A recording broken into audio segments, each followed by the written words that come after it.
Por volta das 2 da manhã, explosões começaram a ser ouvidas na Venezuela, principalmente na capital Caracas e em La Guaira, uma cidade que abriga o porto mais importante do país. Já nas primeiras imagens, algo chamava a atenção: a presença de helicópteros. A defesa antiaérea venezuelana ela não funcionou.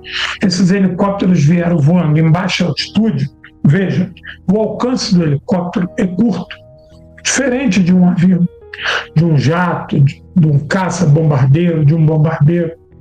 Quando eu vi vários helicópteros sobre o litoral venezuelano, eu percebi o seguinte: duas coisas. A defesa antiaérea estava paralisada e a segurança, a prontidão venezuelana estava inativa. O que levou a isso? Essa é uma das perguntas mais importantes nesse momento. O que levou a isso? Por enquanto, só se pode especular sobre como os helicópteros dos Estados Unidos puderam entrar tão facilmente no espaço aéreo venezuelano. A imprensa dos Estados Unidos diz que a CIA, a agência de espionagem, estava recrutando informantes na Venezuela desde agosto e que os 50 milhões de dólares que foram oferecidos pela cabeça de Maduro até foram repassados para que a agência remunerasse os seus informantes. Seja como for, por volta das 5 da manhã no horário de Brasília, Maduro era capturado em solo venezuelano. Trump diz que assistiu tudo ao vivo, junto com outros membros do governo dele, direto da mansão do presidente na Flórida. Never seen anything like this. I was able to watch it in real time and I watched every aspect of it and I listened to the communication between, where we were in Florida and out in the field in Venezuela. And it was amazing to see the professionalism, the quality of leadership. But he was in a house that was more like a fortress than a house. It had steel doors. It had what they call a safety space where it's, solid steel all around. He didn't get that space closed. He was trying to get into it, but he got bum rushed so fast that he didn't get into that. We were prepared. We had, massive blowtorches and everything else that you need to get through that steel. Junto com essa entrevista por telefone para Fox News, Trump também divulgou uma foto de Maduro, já preso e dentro de uma embarcação dos Estados Unidos. A postagem de Donald Trump dizendo que Nicolás Maduro está a bordo do navio Iwo Jima, que é um dos navios de guerra dos Estados Unidos, da Marinha Americana. É uma foto de Nicolás Maduro vestindo uma espécie de um moletom, parece ter algum símbolo, algum escudo ali, mas que está tampado, e ele aparece com um óculos que não dá para perceber se é para tampar a visão dele, com protetores ali nos ouvidos também, tampando a audição, e parece algemado, né? Tem uma garrafa de água na mão.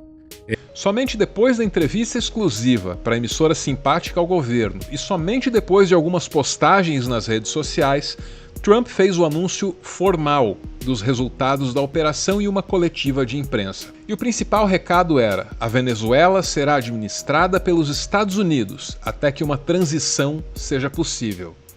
E quem define quando uma transição será possível? Os Estados Unidos, claro. We're going to run the country until such time as we can do a safe, proper and judicious transition. So we don't want to be involved with having somebody else get in and we have the same situation that we had for the last long period of years. So we are going to run the country until such time as we can do a safe, proper and judicious transition. And it has to be judicious because that's what we're all about. Ao sequestrar o presidente da Venezuela, os Estados Unidos inauguram uma nova era nas suas relações com a América Latina. A intenção, registrada inclusive em documentos oficiais, é a de isolar o nosso continente, fazendo o possível para afastar os países latino-americanos da influência de outras potências, garantindo assim o acesso exclusivo dos Estados Unidos aos recursos naturais da região. Em novembro, essa estratégia foi registrada num documento de 33 páginas, que previa, inclusive, que os Estados Unidos podem e devem impedir, na base da força, se necessário for, que o Brasil e os seus vizinhos na região façam parcerias com a China, por exemplo, para construir portos, estradas, ferrovias. E apesar disso, esse documento é elogiado, até por brasileiros que alegam razões ideológicas para gostar do que está escrito ali. O Maduro capturado significa, talvez, o fim do Foro de São Paulo. Ele sustentava muito do que hoje dá um fôlego para Cuba. Ele tem relações íntimas com Lula. Ele é muito amigo do Petro da Colômbia. Já os setores da nossa política que estão acostumados a denunciar o imperialismo entendem os acontecimentos mais recentes como um grave alerta. Não nos enganemos, hoje eles sequestram Maduro, amanhã sequestram autoridades brasileiras que resistirem à entrega das terras raras. O que eles querem na Venezuela é petróleo, recursos naturais, é o mesmo que eles querem no Brasil, que é terras raras. A defesa da Venezuela hoje é a defesa do Brasil amanhã. É um aviso, é um alerta para o Brasil e para toda a América Latina. A gente precisa ir para as ruas, a gente precisa protestar, a gente precisa mostrar o repúdio, a solidariedade ao povo venezuelano, a soberania nacional da Venezuela.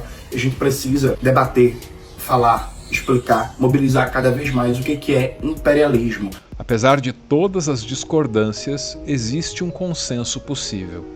Depois de tudo que aconteceu na última madrugada, o dia 3 de janeiro de 2026 chegou trazendo um novo momento, uma nova era, muito mais instável e muito mais perigosa que a anterior.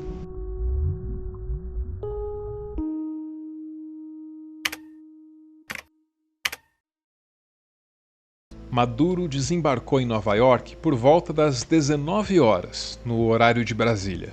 I know, but that should be them coming down the stairs. Da base aérea de Stewart, a primeira parada foi a sede da DEA, ou DEA, sigla para Drug Enforcement Administration, que é a agência encarregada da chamada guerra às drogas. Por lá, o Maduro passou por um processo de registro. Até desejou feliz ano novo aos seus captores, e em inglês.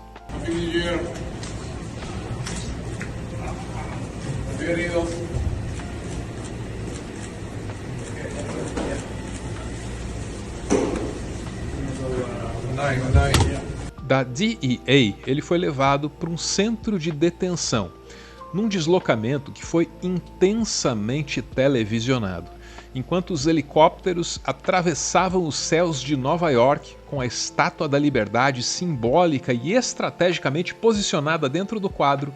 Uma multidão já estava na frente do destino final, o Centro de Detenção Metropolitano do Brooklyn, onde o Maduro passaria a primeira noite dele nos Estados Unidos. E por que Nova York, né? A explicação veio da Procuradora-Geral dos Estados Unidos, que se manifestou pelas redes sociais, claro.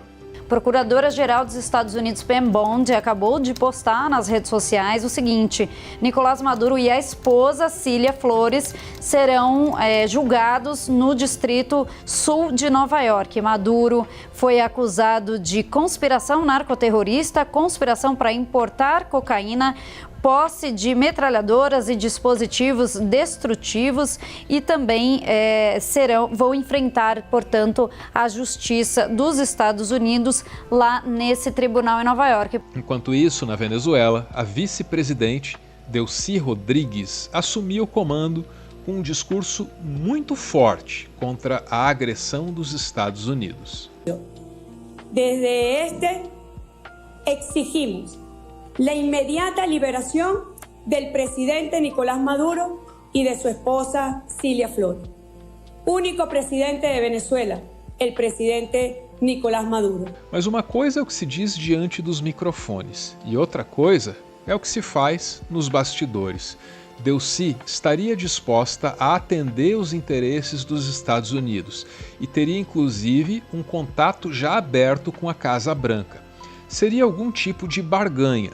Ela poderia permanecer no poder, como prevê a Constituição venezuelana, mas precisaria oferecer alguma coisa em troca. qual foi a moeda de troca? A moeda de troca provavelmente foi o setor petroleiro. São indícios que a gente tem tanto na fala da Delcy Rodrigues, mas também na fala do Trump, porque embora ela faça um discurso muito duro, ela também não desconsidera a possibilidade de que haja essa ponte, né, entre Estados Unidos e Venezuela. Então eu acho que é um cenário que está se desenhando. Delcy Rodrigues ganhou poder e notoriedade na Venezuela em 2017. Foi o ano em que o Nicolás Maduro resolveu convocar uma Assembleia Nacional Constituinte para redigir uma nova Constituição.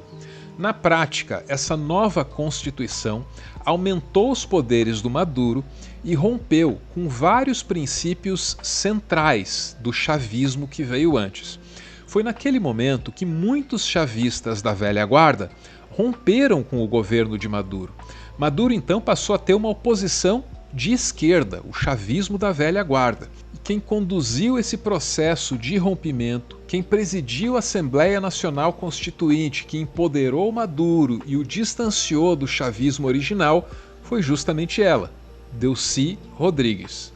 E olhem a ironia do destino, quem presidia essa Assembleia Nacional Constituinte era Delcy Rodrigues. Então quem tinha total poder sobre a Venezuela em 2017, no ápice da crise humanitária, da crise econômica, era Delcy Rodrigues, né? Então ela que estava à frente, ela em tese tinha mais poder que o Maduro naquele contexto, né? E muitos chavistas romperam com Nicolás Maduro neste momento, porque entendiam que ele não era mais o verdadeiro representante daquele projeto original, porque ele tinha abandonado a Constituição, tinha atropelado a Constituição, e desde então eles são uma oposição à esquerda do governo.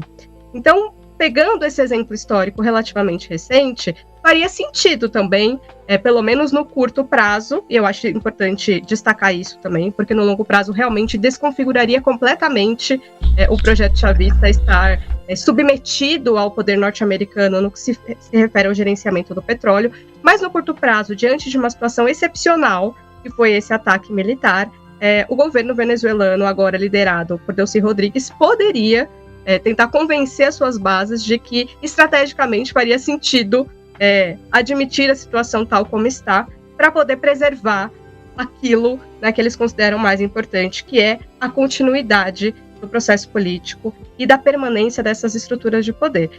Ou seja, Delcy, em 2017, já era vista como alguém que sacrificou princípios do projeto chavista em nome da permanência no poder. Agora, quase 10 anos depois, é ela quem pode fazer a concessão final, aquele poder imperialista que Chávez passou a vida inteira denunciando. Para os Estados Unidos, é até melhor assim. No passado recente, os Estados Unidos tentaram usar a figura de Juan Guaidó para fabricar um presidente alternativo para a Venezuela. Não deu muito certo, né?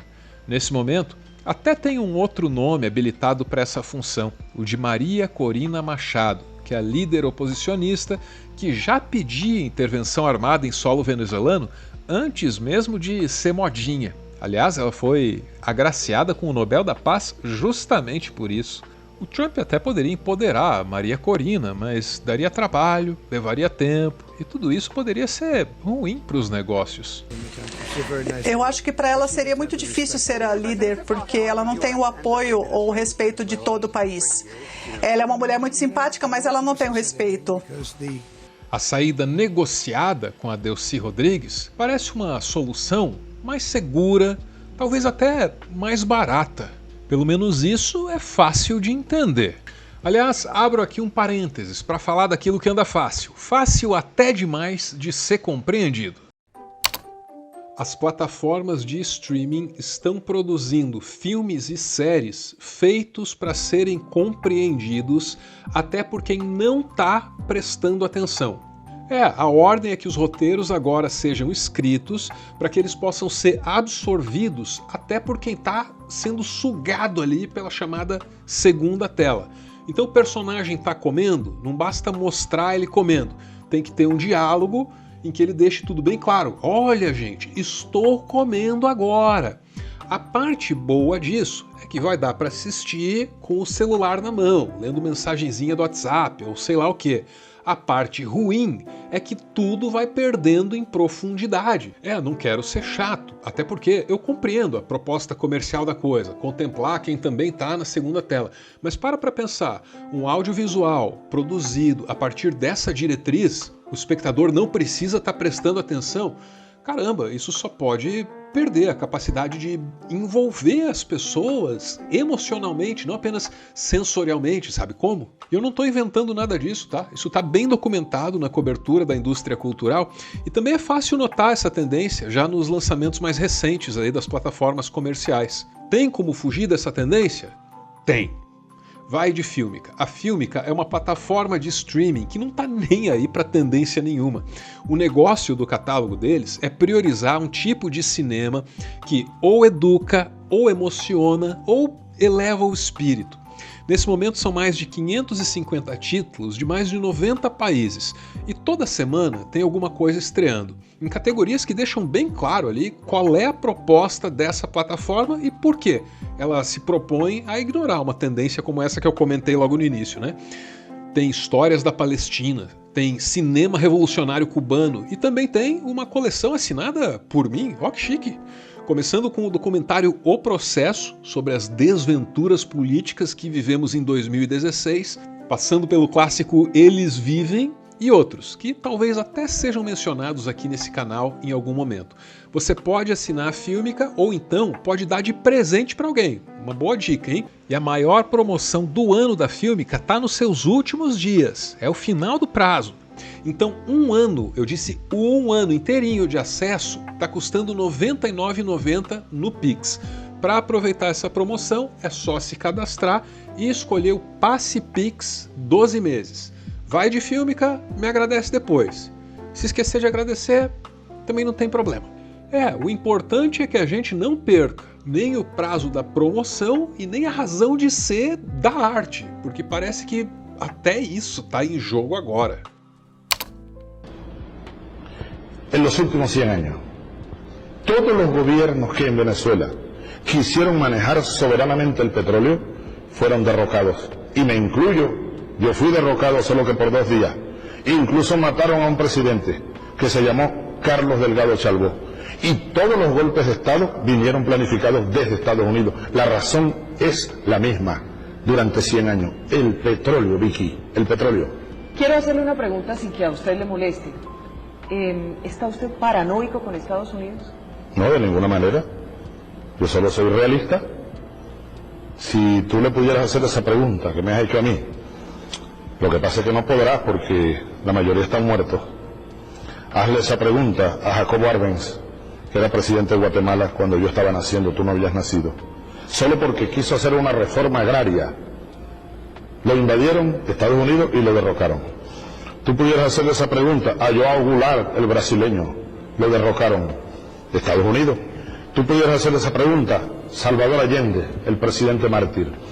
Tú pudieras hacerle esa pregunta a Juan Bosch, el expresidente dominicano derrocado por la invasión de los Estados Unidos. Tú pudieras hacerle esa pregunta a mi general Omar Torrijos, asesinado por la CIA. Y ya, muchos más. ¿No es paranoica? ¿Es la verdad? Pois é difícil não ficar paranoico, principalmente quando os Estados Unidos divulgam um documento oficial em que eles anunciam a intenção de fazer valer suas vontades no nosso continente e na base da força, se necessário for. O documento, divulgado em novembro de 2025, fala numa nova versão da doutrina Monroe, aquela que no século XIX pregava o uso da força pelos Estados Unidos para impedir que as potências europeias se aproximassem da América Latina. Então ele fala literalmente, né? Os Estados Unidos reafirmarão e aplicarão a doutrina Monroe para restaurar a preeminência americana no hemisfério ocidental, para proteger a nossa pátria, nosso acesso a geografias-chave em toda a região. Aí fala uma coisa importante: nós negaremos a competidores não hemisféricos a capacidade de posicionar forças ou outras capacidades ameaçadoras. Então ele está dizendo o seguinte: China não entra no hemisfério ocidental porque aqui é o meu campinho, né? Ou seja, não é apenas que os Estados Unidos querem acesso aos recursos naturais da região, eles também querem isolar o continente, impedindo parcerias com outras potências. A ideia é evitar portos, estradas, ferrovias que sejam financiadas pela China, por exemplo. Acontece que os Estados Unidos não podem fazer muita coisa para impedir a China de oferecer essas parcerias aos países latino-americanos. Tanto que, semanas depois da divulgação do documento dos Estados Unidos, anunciando a nova doutrina Monroe, a China divulgou a sua própria carta de intenções para a nossa região.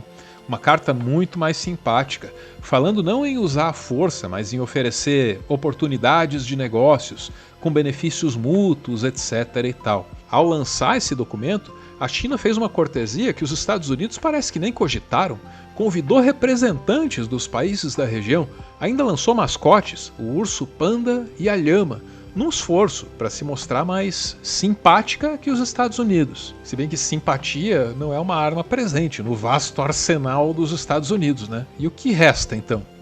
O que resta aos Estados Unidos diante disso é derrubar os governos latino-americanos que não sigam a sua cartilha. Governos que questionem o imperialismo tendem a ser combatidos frontalmente a partir de agora. O que nos leva ao exemplo de Gustavo Petro, presidente da Colômbia.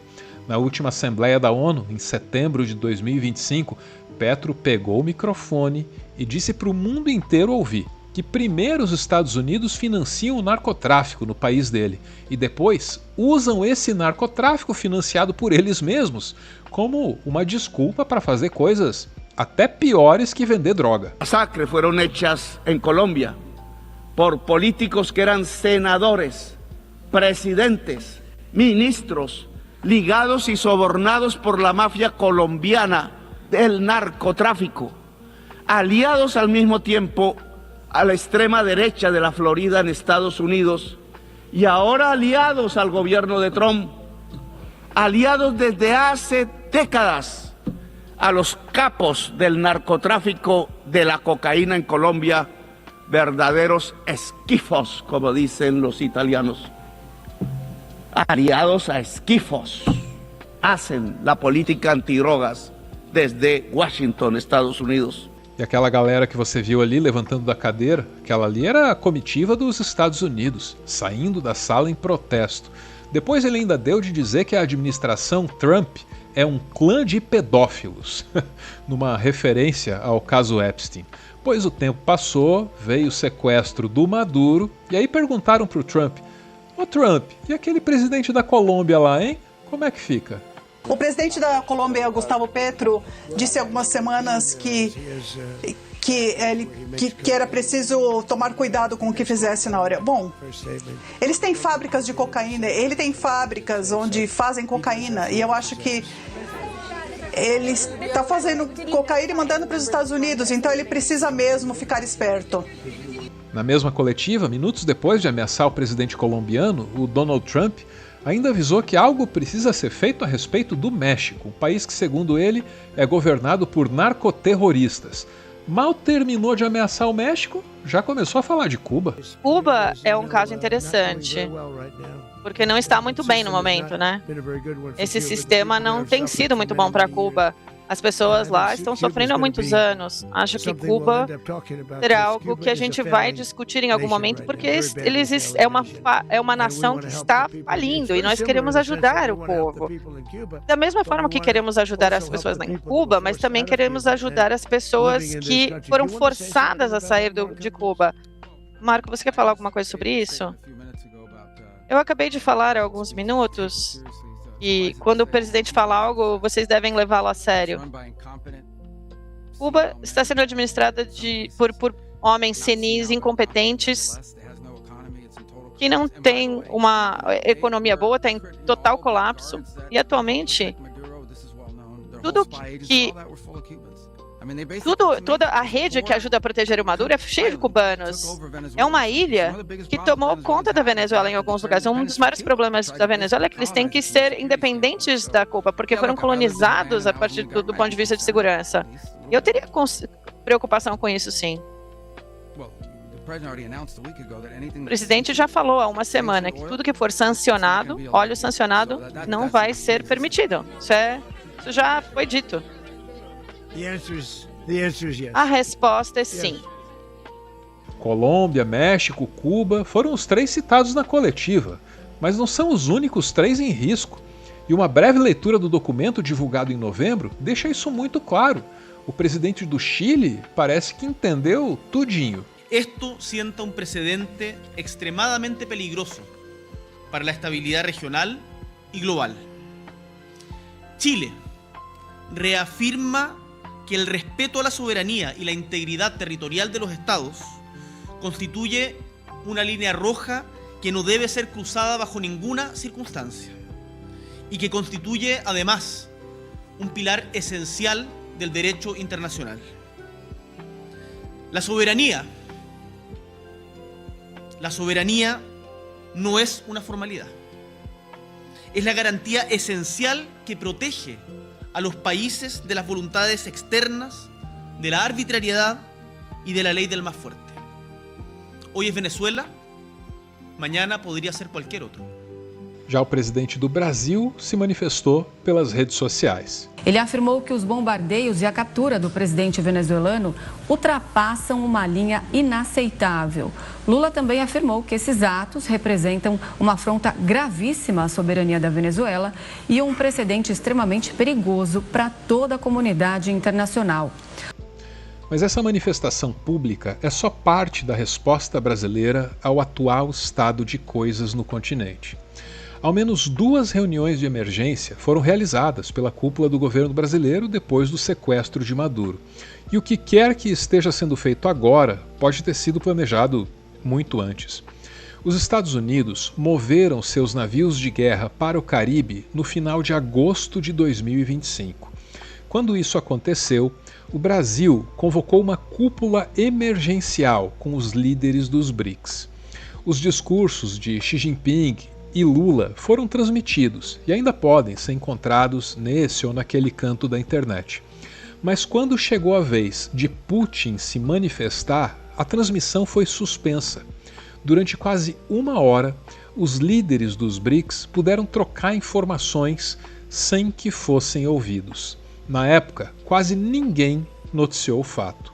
Agora, talvez seja o momento de convocar uma nova conversa com os parceiros dos BRICS. E se isso acontecer, pode ter certeza, todas as atenções estarão voltadas ao encontro.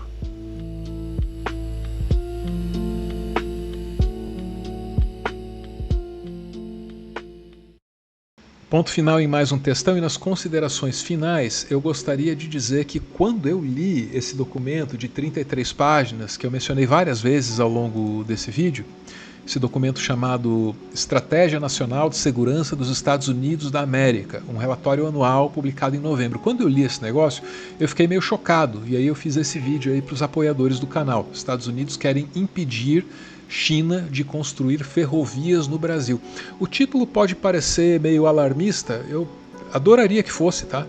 Mas o que consta no documento é isso mesmo. Os Estados Unidos querem impedir que potências adversárias ou concorrentes construam, forneçam infraestrutura crítica para os países aqui da região. E isso é meio assustador, porque você percebe que quando alguém diz não, eles só querem os recursos naturais, essa passa a ser uma visão até otimista, né? Antes quisessem só os recursos naturais, eles querem também bloquear possibilidades de desenvolvimento para a nossa região, porque temem que isso forneça qualquer tipo de ameaça para a hegemonia deles, nisso que eles chamam, de maneira até arrogante, me permita dizer, né, de hemisfério ocidental. Enfim, tudo dito, bora ouvir. Os apoiadores desse canal se manifestam num grupo, enviam áudios, eu edito e assim nasce o PS, também chamado de finalzinho. Hoje, a Venezuela foi invadida, o presidente, bom ou não, certo ou errado, foi sequestrado e o governo americano tomou para si a administração do país e das reservas de petróleo. Será que esse petróleo, será que tudo isso é para pagar as contribuições de campanha das companhias petroleiras? Será que é isso? Assim, o Trump os Estados Unidos já tinha acesso ao petróleo venezuelano, né? O cerco, a Chevron e tudo mais tinham acesso ao petróleo venezuelano. Só saía de lá os petroleiros que iam para os Estados Unidos, né? Desde o controle do Caribe ali. O que o Trump não quer é que o petróleo venezuelano chegue a outros destinos. Chegue na China, chegue em todos os outros parceiros comerciais da Venezuela. É lamentável. Fiquemos atentos. E boa sorte para todos nós. É óbvio que se trata de uma violação aos mais básicos princípios do direito internacional público. Como também é verdade que é elementar, no mesmo direito internacional público, o fato de que, quando a força fala, o direito cala. Este es un llamado a los organismos internacionales. ¿Dónde están, carajo? ¿Dónde están? Os Estados Unidos são o principal financiador da ONU, o principal financiador da OTAN, entre outros órgãos. Os Estados Unidos são, autodeclaradamente e incontestes, a polícia do mundo.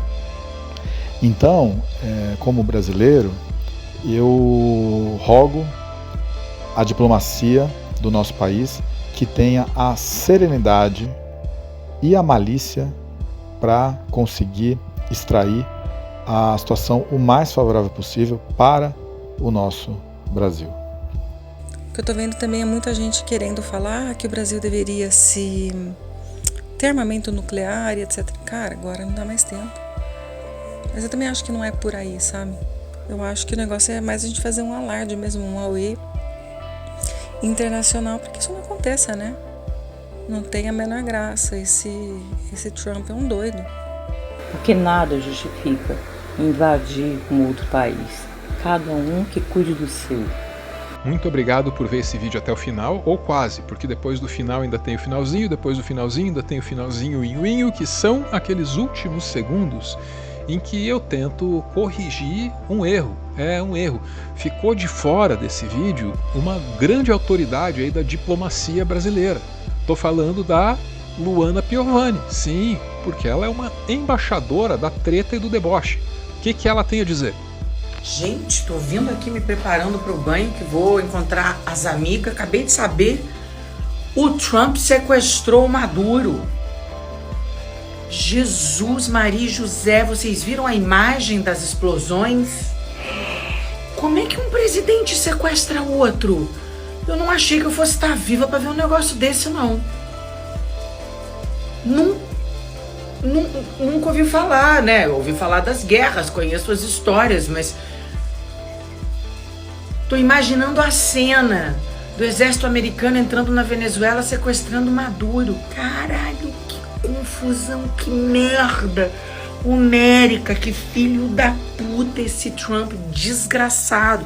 Eu detesto o Maduro, mas você não vai na casa dos outros e mata o dono da casa, uai. Não matou o Maduro, mas é o que ele tá querendo fazer, né? Outro adendo necessário nesse finalzinho é sobre o soft power dos Estados Unidos, que deve ser repaginado à luz da nova doutrina Monroe. É porque o soft power dos Estados Unidos, isso todo mundo sabe, não é novidade, se expressa pelo cinema, se expressa pela música, mas e a comida? Com a nova doutrina Monroe vem aí a quase obrigação de comer como um estadunidense. Quem tem alertado para esse risco é a nossa Kaori Eats, lá no Instagram. Ela faz uma luta solitária aí. Ela não estará sozinha nessa luta, não hoje. Vamos ver. Americanos cozinhando. Vamos começar com um saco de britânicos em estágio larval. Todo mundo já sabe. Já começou bem, né? O britânico em estado larval, para você que não conhece aí as atribuições nutricionais, é muito rico em testosterona. Quem adora comer esse negócio é Red Pill. Sabe, se ela tá cozinhando nessa travessa de alumínio é que aí vem a obra de arte. O saco de almôndegas congeladas vai ser o ingrediente mais saudável que você vai ver nessa receita. E para nossa alegria, ela vai começar a temperar o despacho dela com a mostarda. E os próximos ingredientes vocês já sabem quais são. Sim, as cinzas do marido. E ó, a querida viveu. A querida é rodada porque ela usa uma boa variedade. Aqui ela joga um pouco de caspas da avó só pra dar uma variada. E aí ela começa com os molhos. Agora vai uma chuva de molho barbecue porque a salsicha não é nem salgada por si só, né? Então precisa de uma coisinha a mais. E não é só um tubo não, ela ainda pega outro que essa mulher tem um arsenal. E você acha que ela tá com cara de quem vai parar por aí? Óbvio que não. Vai ingrediente especial, segundo dia de menstruação. Você pode acreditar que é isso ou que ela tá comendo salsicha com almôndega, geleia e mostarda. Ela ainda vai dar uma sentada nessa feitiçaria pra garantir que toda bolinha de almôndega tem um meladinho da geleia. Ela não mostrou, mas se Deus quiser ela vai pôr isso no forno. Eu quero saber, você comeria? Não, a resposta é não, Kaori. Muito obrigado, Kaori, pelas informações. É um lembrete aqui de por que estamos lutando. Muito bem. E por fim, eu que tenho essa mania, né, de dar satisfações mesmo quando ninguém as solicita, queria explicar que essa palhaçadinha toda aqui no final é uma tentativa de diluir o imenso peso dessa notícia. Não sei se eu consegui, mas me conhecendo, eu sei que eu vou tentar de novo no futuro. Um beijo, gente. Valeu!